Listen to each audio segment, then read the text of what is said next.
लगभग सारी मस्जिदें अवैध हैं और इसकी जानकारी हमें नगर निगम में जो हमने आरटीआई लगाई सूचना के अधिकार के द्वारा, उसमें ये सिद्ध हुआ है कि 3 मस्जिदें तो बिल्कुल ही अवैध हैं जी।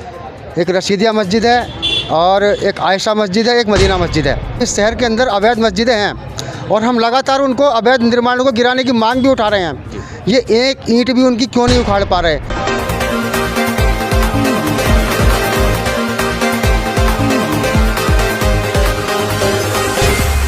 नमस्कार दोस्तों, मैं आप सभी के साथ सचिन हिंदुस्तानी और अभी हम खड़े हैं कोटद्वार नगर निगम के सामने और सामने हमारे साथ हैं दीपक बजरंगी जी, जिन्होंने आज एक ज्ञापन दिया है। तो बजरंगी जी, पहले आप ये बताइए क्या ज्ञापन दिया है आपने और क्या कुछ वो मामला था। हाँ सचिन जी, बहुत बहुत धन्यवाद। और संन्यास के बाद यति परमात्मा गिरी के नाम से मुझे जाना जाता है, परमात्मानंद गिरी।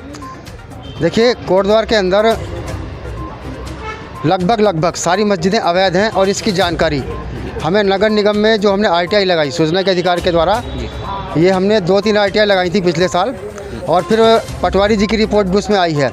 उसमें ये सिद्ध हुआ है कि 3 मस्जिदें तो बिल्कुल ही अवैध हैं जी। एक रशीदिया मस्जिद है और एक आयशा मस्जिद है, एक मदीना मस्जिद है। तो जिस प्रकार से इस शहर के अंदर बद्रीनाथ मार्ग को तोड़ा गया अतिक्रमण हटाने के नाम पर, और भाबर में बहुत सारे लोगों के मकान तोड़ दिए गए और अभी भी ये कार्यक्रम चलता ही रहता है। तो ये एक तरफा कार्रवाई क्यों हो रही है जब इस शहर के अंदर अवैध मस्जिदें हैं और हम लगातार उनको अवैध निर्माणों को गिराने की मांग भी उठा रहे हैं। ये एक ईंट भी उनकी क्यों नहीं उखाड़ पा रहे। ये दोहरा रवैया क्यों अपनाया जा रहा है। क्या इन्होंने हिंदुओं को पागल समझा है? क्या हिंदू समाज की इनकी नज़र में कोई औकात ही नहीं है? क्या ये हिंदू समाज के आंदोलन की प्रतीक्षा कर रहे हैं? यदि ये आंदोलन की प्रतीक्षा कर रहे हैं तो आंदोलन शुरू हो चुका है। अब हम इनको 3 दिन का समय हमने आज के ज्ञापन के माध्यम से दिया है। 3 दिन के अंदर जितनी अवैध मस्जिदें कोटद्वार के अंदर हैं वो जड़ से सारी साफ़ हो जानी चाहिए। 3 दिन के बाद अगर एक भी अवैध मस्जिद कोटद्वार में रही, पूरे उत्तराखंड का हिंदू समाज सड़कों पर उतरने वाला है। उत्तराखंड ही नहीं, उत्तराखंड के बाहर के प्रदेशों का हिंदू भी। कल बहुत सारे लोगों के मेरे पास फ़ोन आए हैं। यहाँ बहुत बड़ा ऐतिहासिक प्रदर्शन होने वाला है और प्रशासन तब भी नहीं मानेगा। हम पे सब कुछ आता है। इन अवैध अतिक्रमणों को कैसे हटाना है? अवैध है ना, हम भी हटा सकते हैं, हम पे सब कुछ आता है। लेकिन हम संविधान के दायरे में रह करके अभी प्रशासन से मांग कर रहे हैं इस अवैध अतिक्रमण को 3 दिन के अंदर साफ करें। जब आपने ज्ञापन दिया है, ज्ञापन सौंपा है, तो ज्ञापन सौंपते हुए आपको क्या आश्वासन मिला है और क्या कुछ उन्होंने कहा है? अभी उन्होंने कुछ नहीं कहा है, इतना कहा है कि हम इसको संज्ञान में आ गया है, इस पर हम उचित कार्रवाई करेंगे जी। सिर्फ इतना आश्वासन दिया है जी।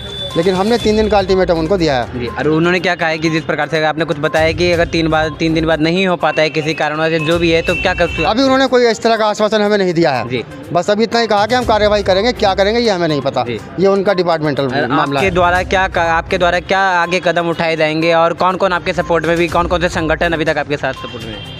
कोटद्वार का ही नहीं, पूरे उत्तराखंड का और उत्तर प्रदेश का जितने भी हिंदू संगठन हैं, आप सभी जानते हैं मैं डासना परिवार से जुड़ा हुआ हूँ, यति नरसिंहानंद जी का शिष्य हूँ। लाखों लोग भारत के अंदर हमारे शिष्य हैं। जब हम आह्वान करेंगे, आपने देखा होगा अभी कुछ दिनों पहले गाजियाबाद में एक प्रदर्शन हुआ था, 25 लाख युवा सड़कों पर उतरे थे। यहाँ भी 25 लाख युवा सड़कों पर उतर सकते हैं, बशर्ते ये जल्दी कार्रवाई कर दें, नहीं तो वो सारे के सारे इधर डाइवर्ट हो जाएंगे। हमारे सभी शिष्य प्रत्येक राज्य से हमारे एक इशारे पर यहाँ आने के लिए तैयार बैठे हैं। ऐतिहासिक प्रदर्शन कोटद्वार में होगा और उसका जिम्मेवार ये शासन और प्रशासन होगा। तो ऐतिहासिक यहाँ पे जो है प्रदर्शन हो सकता है यदि कार्रवाई नहीं की गई। तब तक के लिए आप हमारे साथ बने रहें। तब तक के लिए वंदे मातरम और भारत माता की जय।